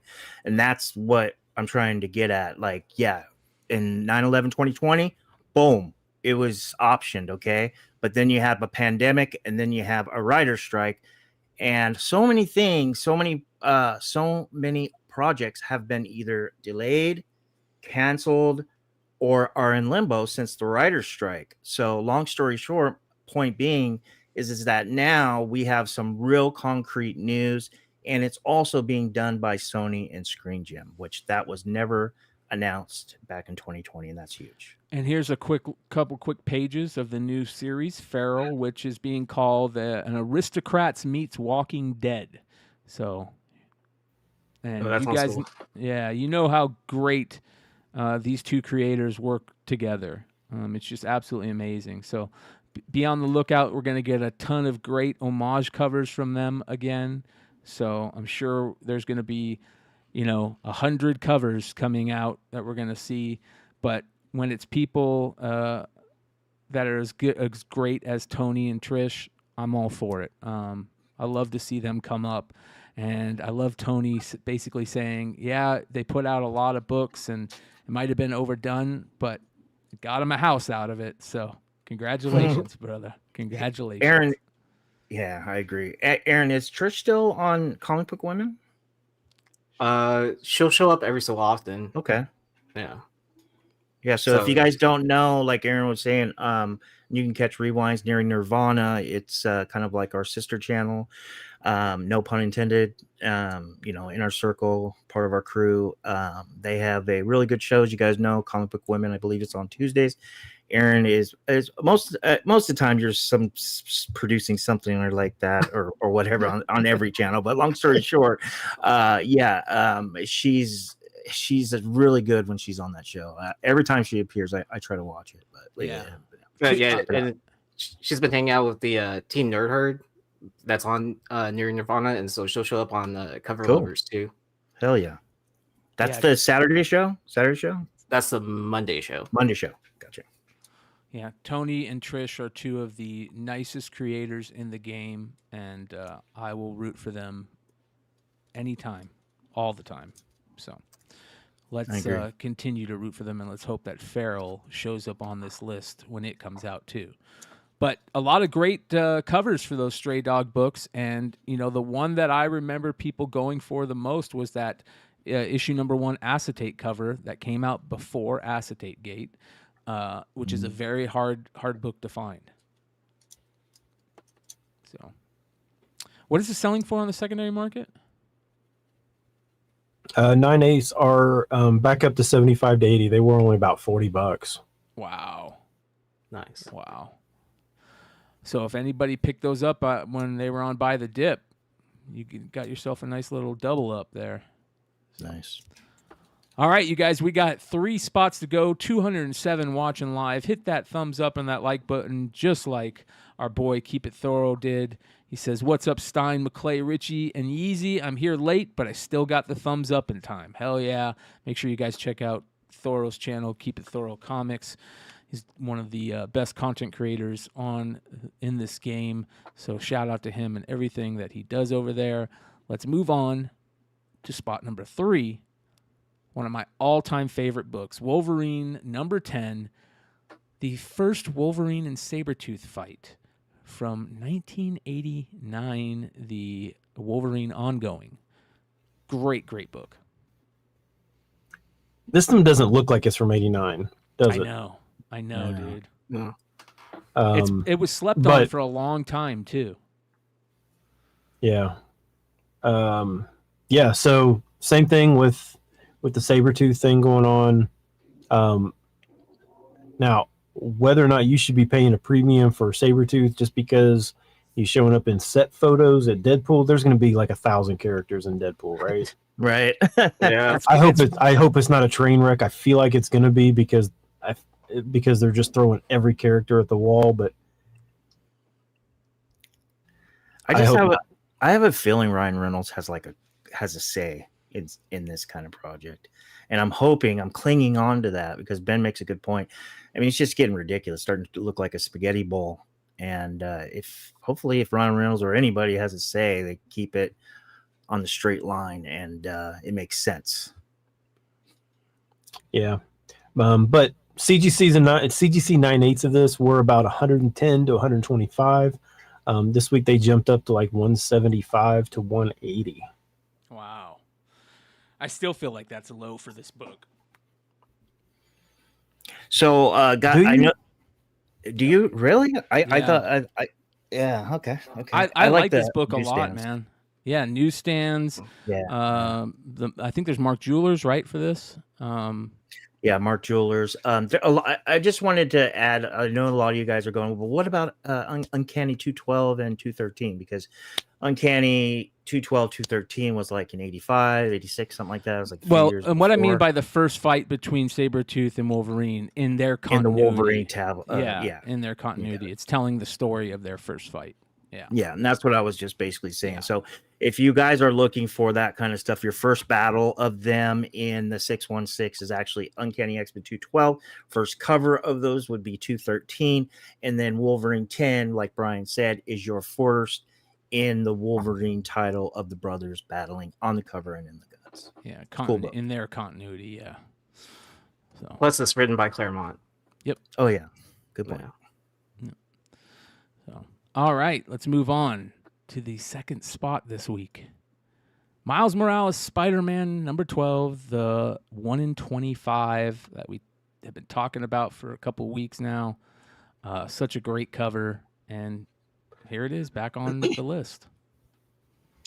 Yeah, last week it was like $35. This week it's 50 to 60. So it's almost doubled since last week. Sweet.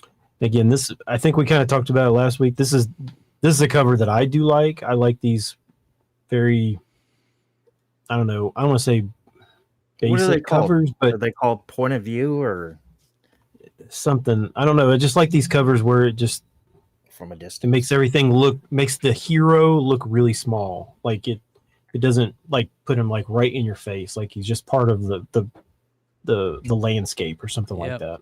Makes everything look big. Yeah, minimalistic. That's.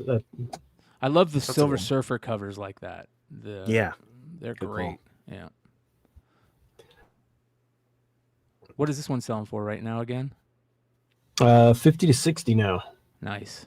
Do you think it's going to continue? Is it good enough to continue one more week in an uptrend?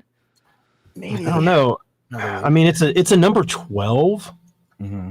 1 in 25. I could be wrong, but I don't think there's any store variants.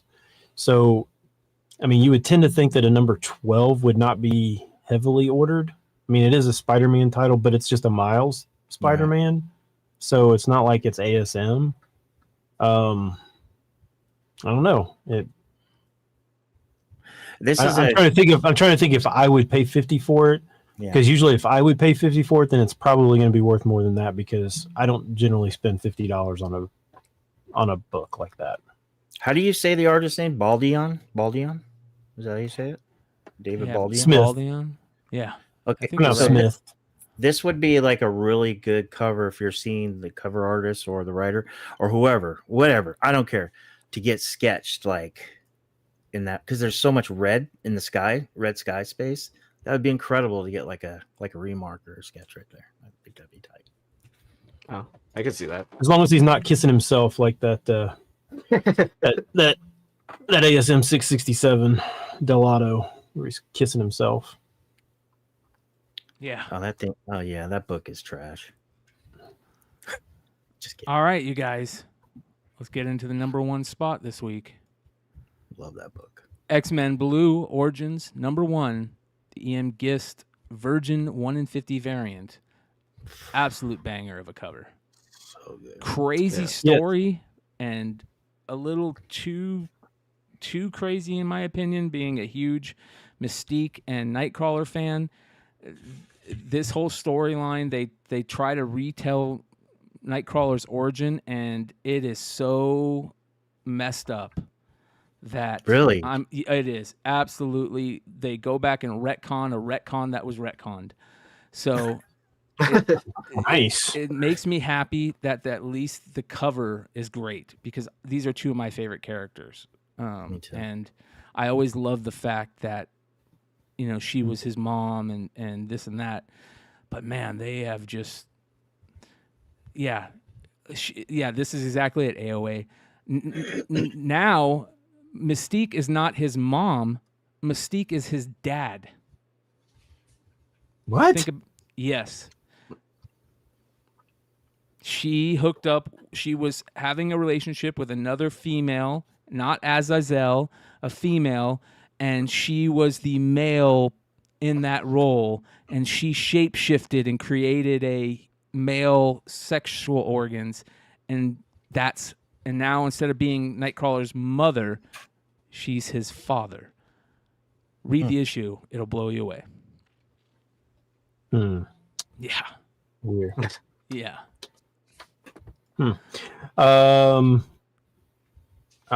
And tell me, if you guys could shapeshift, you would shapeshift to a girl. No way. I'm not getting no. Oh, dude. Yeah, you would. I don't know, man. I would. It depends. Like, I would think that you. I can see Richie shapeshifting to a girl just to go to a nightclub, just to have people hit on him. Yeah. Well, you could always start your own OnlyFans. You can shapeshift and create an OnlyFans, but I feel like you could shapeshift and make money in better ways. More than likely. Yeah. But great cover. The trade dress, the regular cover, the regular trade version of this is just as good. I like the way that they have the trade dress looks. It's behind her in the upper left. It's the color blue. They did a good job with this one, man. I think I like the Virgin too, right? Yeah, I like it. They're both great. Yeah, this was on the Almost 10 last week because there really wasn't much information, and the only sales that I could find before the show were like $55, so just barely above ratio. So it didn't really even deserve to be on the list last week, but the prices went from basically 55 to 125 to 150. So it almost tripled in price from last week. Wow. Damn, that's a great cover. Hell yeah. It's so good. It's absolutely beautiful. Would you pick one up for what it's selling for, or would you wait for it to drop? I'd wait. Yeah. I can't imagine myself ever spending $125 on just a Virgin cover. Thoro says, question for the panel. So what is Mystique packing under that skirt on this cover? I don't even want to think about that. She's got a killer gun, though, and some skulls. So she's packing a gun. That's what she's packing, a gun. She's packing that heat. Yeah. Yep. Yeah. She's not. We know she's not shooting blanks with that gun of hers. Yeah, I mean, Texas Snake says this ain't dropping, and I wouldn't think that it's going to drop back to 55. No. Because I wouldn't think that there's that many of these out there. You said it's a 1 in 50? It's a 1 in 50. Okay. Yeah, I don't see this going ratio or below. Yeah. It's great book. A great cover. But who knows? It seems like every buy the dip book we said would never get below. It would never get there either. So who knows? Well, this book just came out. People are reading it. It's striking up some controversy. And you guys know how it works with comics. Controversy sells. So this could be on the list next week if more people start talking about it and we see a bleeding cool article about it or something, and it turns into, the whole goes through the cycle, right? Goes through the cycle. Yep, you got it. So Hey, I'm still waiting for that Spider Gwen, that Ghost Spider that Yee's got to go down. It's never gone down. well, did you see a raw copy sold this week? For Of the Ghost Spider? Yep. Mm-hmm. It was like what, 1,000 or something like that, or was No, it was cheap, man. Hold What on Ghost Spider? Which one are you talking about? Oh, you probably can't see it, but the Ghost Spider, the Ji-Hung Lee 1 in 100. Okay, gotcha. All right, let me find it here real quick.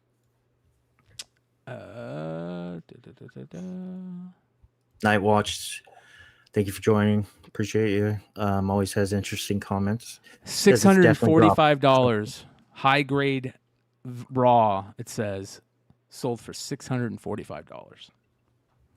Night Watch says it's definitely dropping. Trust me. There we go. We'll see.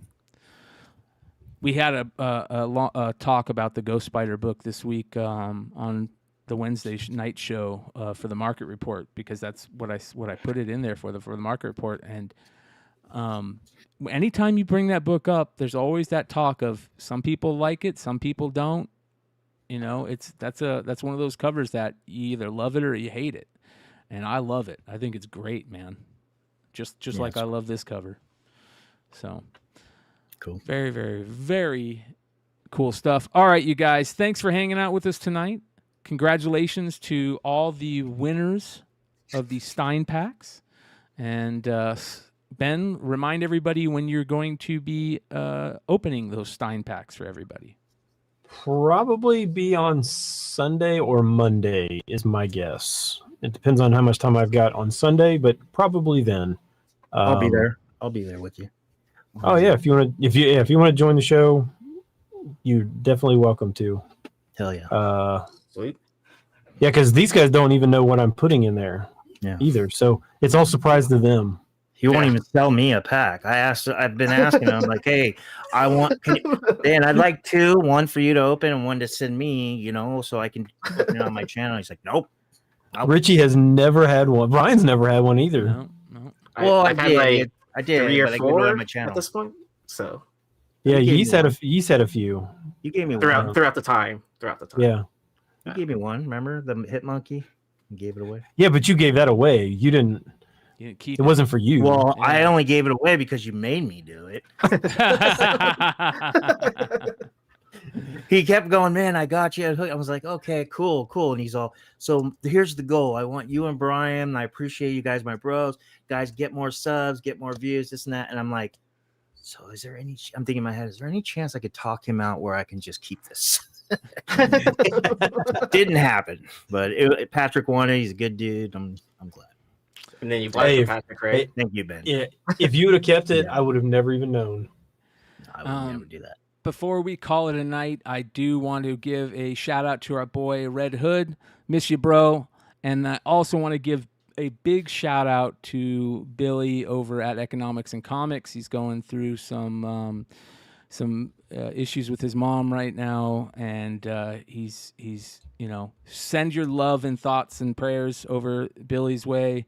If you're a fan of him and what he does over at Economics and Comics, he's one of the OGs in this game. He puts out great content, and he's just a good dude.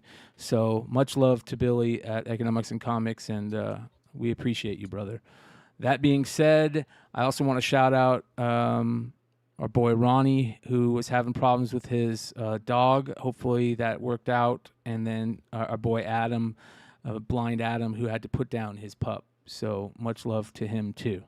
And that being said, make sure you guys check out all the links below. Come hang out with us tomorrow night for Modern Comic Mayhem on Beyond Wednesdays. And Sunday night here on the House of Stein for the opening of the recent Stein packs. Adios. See you.